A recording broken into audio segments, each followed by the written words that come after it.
최대한 빠르게 진행을 해보도록 하겠습니다. 사실 이제 이 한국사 교과서 외국 비난과 개정 공약은 저도 사실 굉장히 많이 관심 갖고 있는 분야이기도 하고요. 그래서 사실 제가 발표를 하는 것이 얼마나 도움이 될지는 모르겠습니다만 우리 그 발표자이신 이인철 부총장님께 누가 되지 않도록 최선을 다해서 발표를 해보도록 하겠습니다. 독차입니다. 빨리 하는 대로 하겠습니다. 네. 그래서 목차는 이런 식으로 진행되고요. 그전에 한국사 배우사 왜 중요한가? 사실 이런 거 제가 말씀 안 드려도 다들 아셔야 하기 듭니다. 우리 그 교화사는 우리 자라난 아이들, 우리 신랑들이죠. 그들에게 올바른 역사 의식을 심어주는 교육이라서 정말 중요한데요. 그래서 이제 여러분께서도 다 느끼시고 계시겠지만, 이 중고등학교 때 배운 우리 역사 의식이 평생을 합니다. 그래서 그들에게 어떠한 역사를 교육시킬 것인가.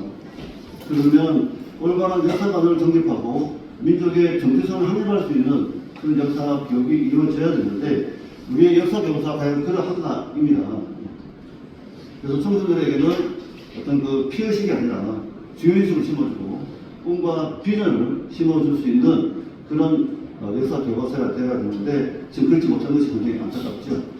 그리고 고대사 체계 부분도 상당히 지금 많이 왜곡이 되어 있고요. 그래서 역사의 기본 틀이라든지 이런 고대사가 정립이 되는 것이 기본입니다. 그리고 고대사의 체계도 요즘 국경사 관련해서 많은 논란이 있는데요. 많이 이제 국경사에 관심을 갖고 연구도 하게 되고 또 많은 결과들이 나오고 있습니다. 기존의 역사 교과서에 있었던 내용과는 전혀 다른 그런 국경사 연구 결과들이 나오고 있습니다. 그래서 고대사 강립이라든지 위치, 마이장성, 홍성문화자기, 우리 고대 문화죠. 공성문화, 화가를 갖춘 문화는 우리 한민족과 연관되어 있는 고대 문화들에 대한 이해가 더 필요하고요. 그리고 단어 알려져 있는 단공과 기자, 일만과 관련된 내용들을 그리고 우리 고대사를 얘기할 때 황시대라고 얘기합니다. 과연 이게 옳은가 아닙니다. 그래서 이인철 우리 부총장님께서는 성시대가 아닌 열국시대라고 명명해야 된다라고 주장을 하고 계시는 것이고요.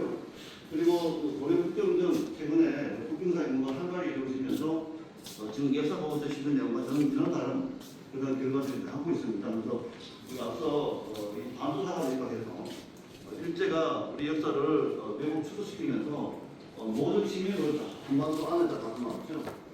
그래서 고려 국경도 달라져야 된다. 반드시고요. 이것이 이제 이 역사 교과서에도 반영이 되는 인식이 필요한 겁니다. 이런데 가방 체계와 현대 체계가 어떻게 다른가 인데요. 이런데 우리 역사 교과서가 지금 과거에는 우리 좀 더 세부적으로 되어 있죠. 그리고 우리 역사의 형성과 고대 국가의 발전으로부터 대한민국의 발전과 현대적인 변화까지 이렇게 분류가 됐었다면 현대 체계는 간단합니다. 정근대와 근대 이렇게 나오시는데 정근대의 항사 이해, 국부세에서 대한민국 발전까지 이렇게 현대 체계가 되어 있습니다. 너무 간단하게 되어 있죠. 그렇게 하면 우선 이제 권사 부분인데요. 한국사 교과 체계가 지금 어떻게 되어 있느냐. 그게 통일되고 있는 한국 권사 체계입니다. 보시는 것처럼 우리 역사가 이제 본선, 단본선도 출발하는데 중간에 지금 이제 기자조선이라든지 일반조선에 들어가 있고요. 그리고 한 달에 한상은 운전해서 들어가 와 있습니다. 그래서 지금 사실은 일제 식민상을 얘기하면은 이런 거죠.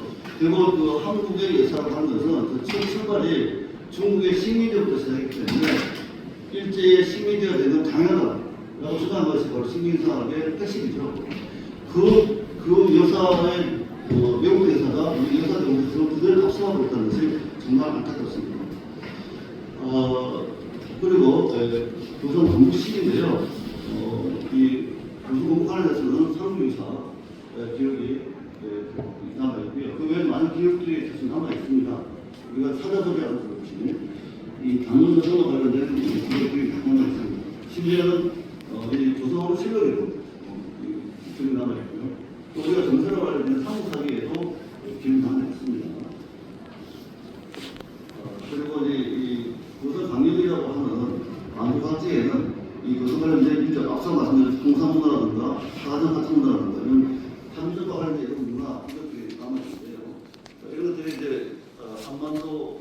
나오자마자 대목을 자치구에 가면 적공시라는 곳이 있는데요. 거기 오는데 도시 이름도 적공이고요. 산 이름도 홍산이라고 해서 붉은 산이라는 곳인데 이 홍산에서 교육자가 그래서 홍산문화라고 이끌어지고 홍산에서 조금 떨어지면 하가정이라는 나와요. 또 하가정 같은 문화가 나오는데 여러분 잘 아실 겁니다. 홍산문화는 후기 신석기 시대에 유적이고요. 그리고 하가정 같은 문화는 성동시대에 있는데 이게 관련된 걸 보면 중국 한적과는 전혀 거리가 먼 그런 유적들을 갖고 있죠. 그리고 그렇다면 그 시대에 지금부터 기원전 24세기 혹은 그 이상 지금부터 2000년 전 그 시기에 그 만주 지역에 어떤 나라를 갖출 수 있는 그런 문화가 있다면 어떤 문화가 있는가?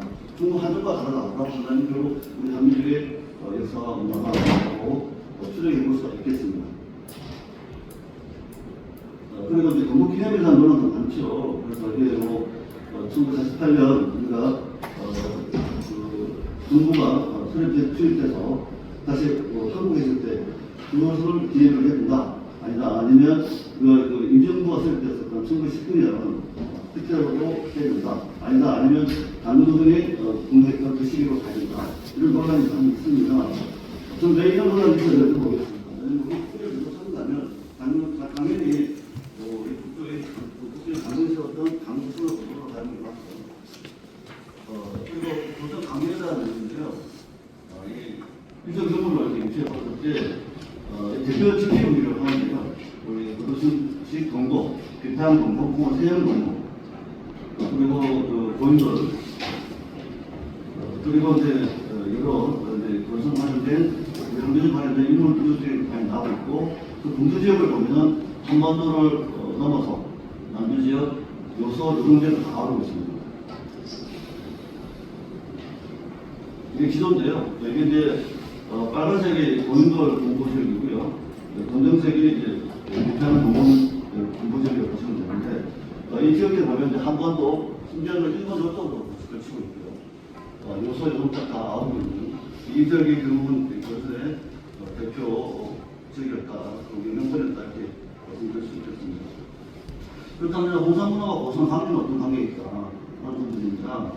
그래서 지금 이제 중국은 한화 문명이 세계 4대 문명 중 하나고 가장 이런 시기에 형성된 인類문명이라고 얘기했다가 그 이런 시기에 유학 문명이 나오니까 유학 문명이 한국 문명을 앞서는 그런 문명이라고 얘기하면서 이것도 중국 한족이 창조한 문명을 얘기하고 있죠. 이 유학 문명은 대표적인 게 홍산 문화가 있고 그리고 중종기 문화인 하나는 같은 문화가 있습니다.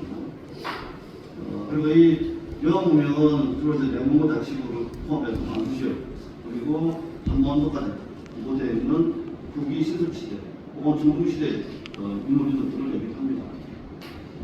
그리고 유학 문명의 중심을 보면은 이제 앞서 말씀드렸던 내몽고 다치구의 조공시대 그리고 요령성, 영식이라고 해서 조양식 이때 그때 주로 이제 노동 요소라고 하는 그런 지역과 만주역을 다 포함하는 지역입니다. 그리고 이 홍산문화 입장은 거의 1천여 곳에 달하고 있고요. 그리고 엄청 많은 곳에 공포가 하고 있고 발굴이 되고 있습니다. 그리고 시기로 보면은 서기전 4,500년 전에 개정되는 그런 유적들이 나오고 있습니다. 그 다음에 이제 하가정 같은 문화인데요. 홍산문화의 후대 문화가 이제 하가정 같은 문화입니다. 홍산문화가 후기 신석기 시대의 대표적인 인물이라면 하가정 같은 문화는 청동시대 인물이라고 할 수 있겠습니다. 그러니까 이제 하가정 같은 문화는 시기적으로 보면 서기전 24세기 그러니까 지금으로부터 약간 4,5천 년 전에 발생이 되는데요. 즉 우리 당무조선의 공대 시기가 기원전, 서기전 2333년이라고 했을 때 거의 맞물리는 시기라고 할 수가 있겠습니다. 그래서 이 하가정 같은 문화에 나오는 어떤 유물의 어떤 특성이라든지 그리고 어떤 공포 어떤 지역의 어떤 특성이라든지 시기라든지 이런 걸 봤을 때는 당무조선의 유물이다라고 추정 가능하다는 게 많습니다.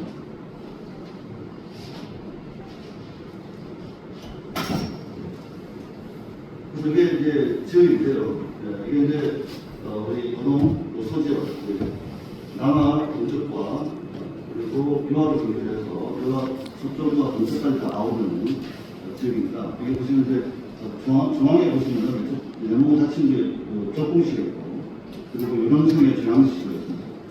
대표적인 지역이고요. 그리고 가운데 대로화도 있고요. 그래서 이게 소위 말하는 노화 동이 국민권이라고 이렇게 그려진 그런 지역입니다. 여기서 나왔던 여자들 나서는 여성상사나 가정가정나 등등이 이제 나오고 그 유도 인물의 특징이 이제 한부적과 연관이 되어 있다고 말씀드릴 수 있습니다. 다만 이제 중국 한족의 어떤 그런 인물들과 전혀 거리가 묘제라든지 토기라든지 매장문화 이것들 다 중국 한족과 전혀 거리가 없고요. 표들에는 동검이라든지 이런 것 특징도 봤을 때 거의 중국 한족의 유적물과 전혀 거리가 없는 그런 문화 유적지라고 볼 수 있습니다.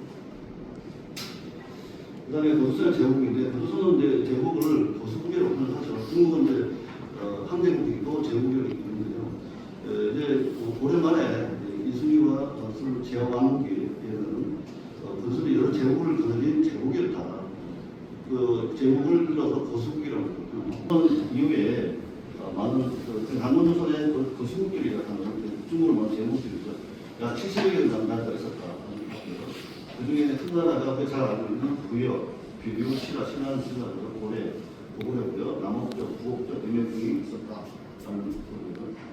이 모두가 당군의 후예고 당군의 고수국들이었다. 당군에 지배를 받고 영안도에 있었던 많은 이런 수국들이 있었다는 얘기죠. 그래서 이런 고수국이라고 불렀다 하는 거. 그 다음에 도성과 말장성에 대한 내용인데요. 이 말장성 많이 오게 되어 있죠. 지금은 말장성의 유래입니다. 그래서 그 진사함은 태자 부서와 장군 몽명시켜서 말장성을 쌓게 하는데요. 서쪽은 인조이고 동쪽은 노동사입니다. 한반도까지 이을 수가 없었던 상황이거든요. 그리고 이제 말장성은 연장성과 같이 동쪽은 건설을 막기 위한 그런 수단으로 성을 쌓고 있습니다. 이게 이제 진나라 통일지도인데요. 실제의 말장성과 건설의 위치입니다. 그러니까 이 장문성과 경계선에 말장성이 쌓았고 장성을 쌓았고 결국은 그 장성 쌓았고 목적은 어떤 말씀드린 것처럼 장문성의 공격을 막기 위한 차원의 성이었다. 그 다음에 당원조선과 기자조선 이만큼 정리인데요. 결론부터 말씀드리면 기자는 어떤 거인데 논란도 없죠. 아예 언급하지 않습니다. 그리고 이만조선 같은 경우는 이 당원조선 중에 서쪽 영토, 서쪽에 영토 일부를 차지했고 그래서 우리가 보통 이만조선이라고 하다 이만국이라고 부르죠. 이만이라는 사람이 연나라 사람인데 연나라에서 당원조선 쪽으로 넘어와서 서쪽에 일부 영토를 차지해서 나라가 세운 게 이만국입니다. 그리고 이 이만국을 한나라 무대가 승리하고 해서 쌓았던 것이 아니라 한사군이라는 한국의 철책입니다. 그게 이제 한사군의 실체죠.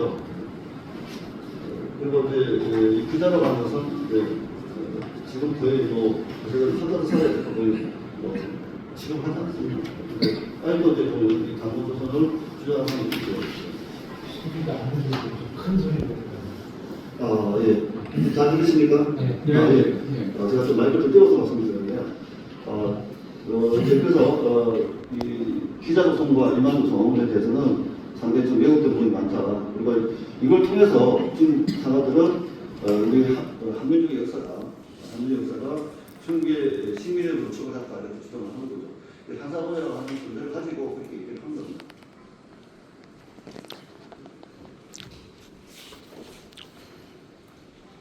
그리고 이제 고조선 같은 경우는 아주 고도로 발달한 문화를 갖고 있었습니다. 이제 교과서에도 그런 내용 일부 나오긴 하죠. 근데 이 고조선 경제가 농업과 반농, 농업과 목적으로 병행을 했고 이때 철기 경기를 사용했죠. 물론 초기에는 청동기를 사용하다가 후대에서는 이제 철기자를 사용하게 되는 그런 발달된 그런 문화를 갖고 있었고요. 그리고 활발히 중원국가적으로 교육을 했었습니다. 그리고 이제 당시에 수업도 존재했죠. 장서지리에 보면 평생공복이라는 말이 나오고요.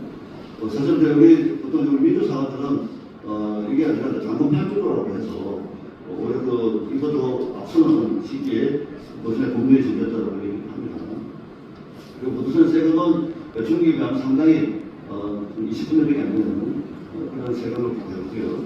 그러니까 그만큼 이제 조선시대 중국보다는 조선시대 많이 살기 좋았던 시기에 따라 볼 수가 있겠습니다. 그리고 종교를 보면 사상을 보면 어떤 청성문화, 청송사상